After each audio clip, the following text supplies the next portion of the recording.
would say around 21, 22. It was very rough at that time. I wasn't like completely sure where I wanted to be as far as an artist. I didn't know what my sound was. I was still experimenting. I took a lot of experience that I had from young.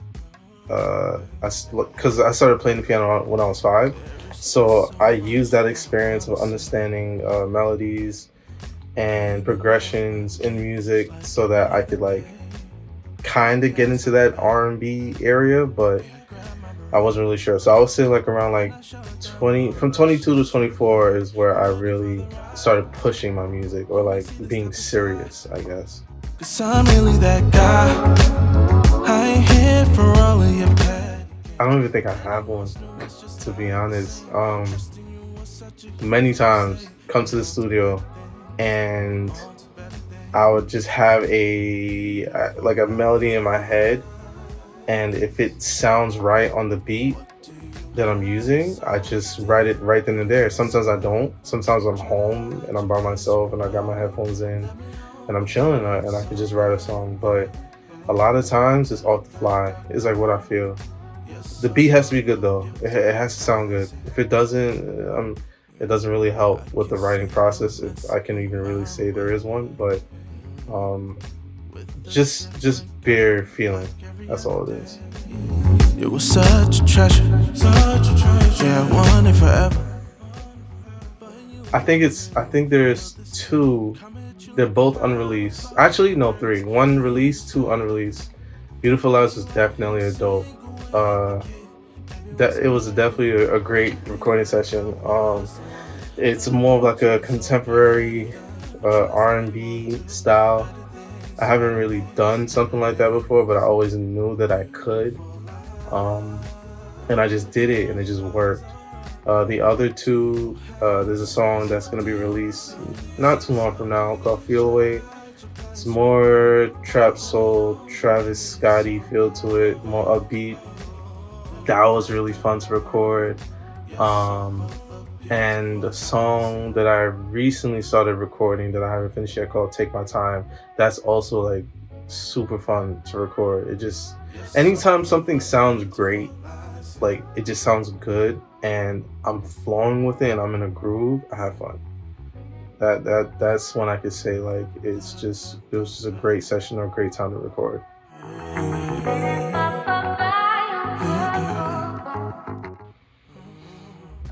Surreal, extremely surreal.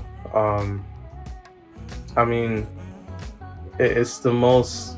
I don't know how to put it. Like, it's one of those situations where people always say that, you know, if you put enough energy into something, that something great will come out of it.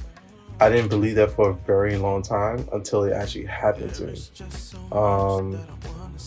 And it's very typical to say like, oh, if you just do it, it's gonna happen. Like, that's really what it was. It just happened. Like, I had no real control over how people responded to it, or how fast it started to grow, or how many playlists, or the fact that it got on editorials on Spotify. Like, I had zero control over that. So when everything just started going, it was just like, whoa, like, okay.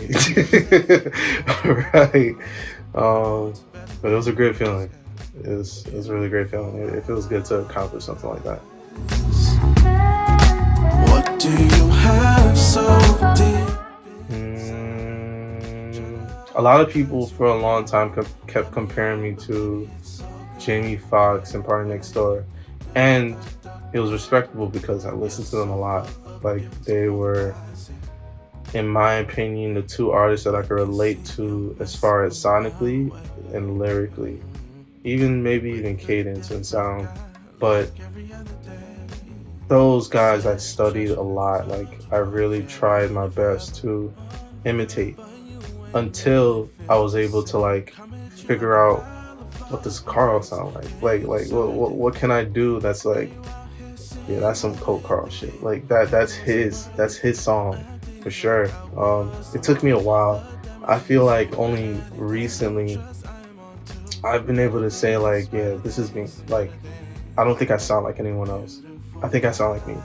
So It was a journey, took years, but you just gotta work towards it. I don't know if I've ever been given advice per se from anyone on the music industry. Music, yeah, but I feel like what I've learned about the music industry is that to just really focus on yourself, because the more that you look at other people's accomplishments, you're gonna start to feel like you're stagnant. And you could be busting your ass, and you just look at everybody else just like soaring and going there and getting these streams and on these shows, and it's like, damn, like what am I doing? Like I'm not doing nothing. But in reality, you're probably doing a lot, but it's just not your time. If you keep working towards it, and you just honest to your process and to how hard you work, it's gonna come through. I promise you that. As long as you don't bullshit, it'll go through. There is just so much that I wanna say. Kenny Drip, Lucky Day, 100%. I listen to that album almost every single day. He's definitely one of my newer favorite artists, and just like hearing his story and like where he's come from and how long it took for him to get here, he inspires me so much, so much. Even when I found out his age, I was like, bro, like I have time. Like I'm extremely hard on myself when it comes to, as far as like where I want to be and where I want to go. But just from listening to his interviews and listening to his music, I know he didn't get there overnight. I know he didn't.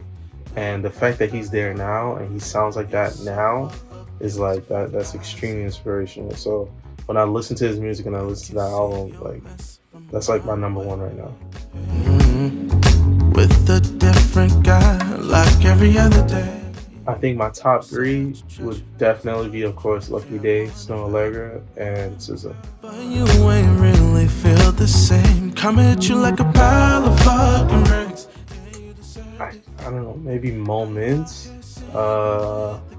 Definitely when I hit 100K on my first song in a month. This was last year, but when T-Pain like gave me that extra push of like, yo, your shit is good, like that felt good to hear. His approval. And three, me being verified, like me getting verified on Instagram, which was extremely random. Again, one of those situations where shit just happens and you just really have no control over it. But maybe that's just the universe, maybe that's just me putting in work, I don't know. But yeah, those are pretty memorable. Beautiful lies. There's really no way for me to tell anyone in words, from my perspective, of who I am or what they would want to know. I think if you want to know anything about me, just listen to my song. I'm the most transparent and clear about how I feel and who I am through my music. And I'm not going to lead you to figure out what I'm talking about or who I'm talking about. Whatever you feel and whatever that you understand from my music is what you understand about me. But I got something better. Yeah, I grabbed my Beretta and I shut down all that shit you claimed. You ready for the ride?